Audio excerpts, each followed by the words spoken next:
Pardon, Didier dit: «J'ai une sclérose en plaques et je ne peux plus faire pour l'aide aux autres. Je me sens inutile et j'ai peur de perdre ce temps pour le ciel.» Ouh, c'est tout le contraire, mon frère. C'est tout le contraire, mon frère.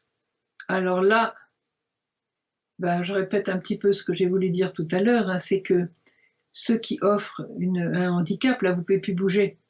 Vous ne pouvez pas faire ce que vous faisiez avant, mais Dieu ne vous demande pas de faire ce que vous faisiez avant.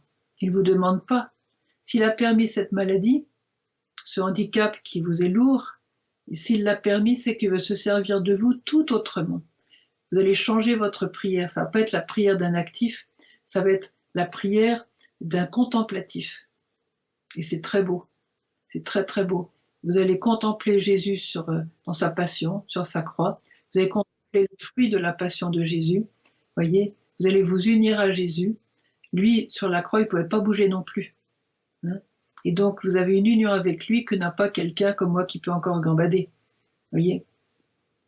Donc, vous voyez, essayez de vous identifier à Jésus, de porter votre croix surtout avec lui, et puis parlez-lui selon votre cœur. Voilà. En disant: Seigneur, voilà, ben, tu vois, je peux plus bouger, je peux plus aller faire ce que je faisais avant pour mes frères. Et bien maintenant, on va passer à un autre registre, je vais faire autant pour mes frères et peut-être plus que je ne faisais avant, parce que tu vas te servir de moi par ma prière, par mon offrande de cette humiliation, de cette maladie. Je vais faire peut-être plus qu'avant. Voilà.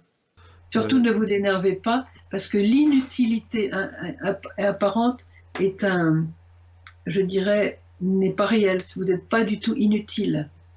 Et ça, c'est le malin qui peut vous désespérer en disant: je suis devenu inutile.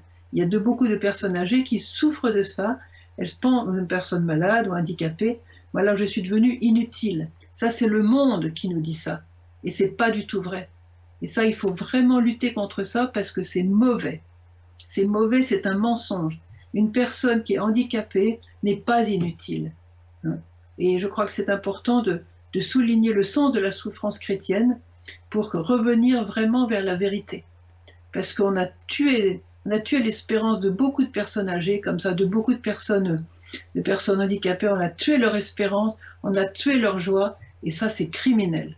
Donc, il faut vraiment prêcher le vrai sens de la souffrance chrétienne.